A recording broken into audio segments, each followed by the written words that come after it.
সকলকে স্বাগত জানাই স্কিল দুনিয়াতে। ওয়ার্ম ওয়েলকাম টু স্কিল দুনিয়া। আজকের বিষয়বস্তু আজকে 12ই জানুয়ারি আমাদের কাছে, বাঙালির কাছে এবং তথা গোটা ভারতীয়দের কাছে ইম্পর্টেন্ট, কারণ স্বামী বিবেকানন্দের জন্মদিবস এবং গোটা ভারতে তাই জন্য স্বামী বিবেকানন্দের আমাদের প্রতি আমাদের তরফ থেকে যে কৃতজ্ঞতা জানানোর জন্য আমরা 12ই জানুয়ারিকে যুব দিবস অথবা ইউথ ডে হিসেবে গণ্য করি। আর আজকের ডেটে, আজকে সোমবার, আজকের ডেটে ইসরো কি করেছে? সোমবার সকালবেলা অন্ধ্রপ্রদেশের শ্রীহরিকোটার সতীশ ধাওয়ান, অন্ধ্রপ্রদেশের শ্রীহরিকোটার সতীশ ধাওয়ান, এই যে মহাকাশ গবেষণাগার, মহাকাশ কেন্দ্র, এখান থেকে উৎক্ষেপণ করা হয়েছে অন্বেষাকে। অন্বেষা কি? এর সায়েন্টিফিক নাম বা পোশাকি নাম হচ্ছে EOS-N1। EOS-N1 নাম দেওয়া হয়েছে এই স্যাটেলাইটটার অন্বেষা। কেন অন্বেষায় নাম দেওয়া হলো? সংস্কৃত শব্দ অন্বেষা। অন্বেষা শব্দটা এসছে সংস্কৃত শব্দ অন্বেষণ থেকে। তো অন্বেষণ মানে কি? কোনো কিছু খোঁজা, সত্যের সন্ধান, অন্বেষণ করে আনা, খুঁজে আনা।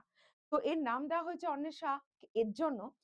ভারত বলছে, ইসরো দাবি করছে যে আমাদের এই স্যাটেলাইট, এর সঙ্গে আরো 14টা স্যাটেলাইটও পাঠানো হয়েছে, কিন্তু এই অন্বেষার কাজই হবে মহাকাশ থেকে ভারতের কেউ কোনো ক্ষতি করতে চাইছে কিনা, শত্রুরা কি কি করতে চাইছে, মহাকাশে কোনো কিছু প্ল্যান্ট হয়েছে কিনা, মহাকাশ থেকে ভারতকে কে কে দেখছে, সে সমস্ত কিছু খুঁজে বার করবে আমাদের এই অন্বেষা।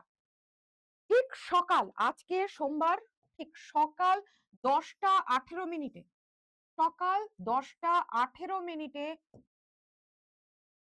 PSLV C62 রকেটে চেপে মহাকাশে পাড়ি দিল মোট 15টা কৃত্রিম উপগ্রহ। কৃত্রিম উপগ্রহকেই ইংরেজিতে বলা হয় কি? স্যাটেলাইট। তো কৃত্রিম উপগ্রহ একই সঙ্গে মহাকাশে পাঠানো হয়েছে ডিফেন্সের জন্য। DRDO department, defence research and development organisation, যেটাকে আমরা বলি ডিআরডিও, এর তৈরি করা কৃত্রিম উপগ্রহ হচ্ছে অন্বেষা। মানে আজকে ঠিক সকাল সোমবার 12ই জানুয়ারি 10টা 18 ইসরো শ্রীহরিকোটা, অন্ধ্রপ্রদেশের শ্রীহরিকোটা থেকে অন্বেষাকে পাঠিয়েছে মহাকাশে, তার সঙ্গে আরো 15টা কৃত্রিম উপগ্রহ। কি কাজ করবে?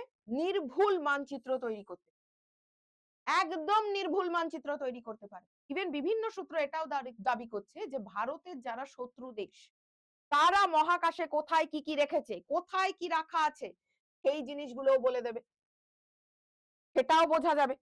আর কি পারবে?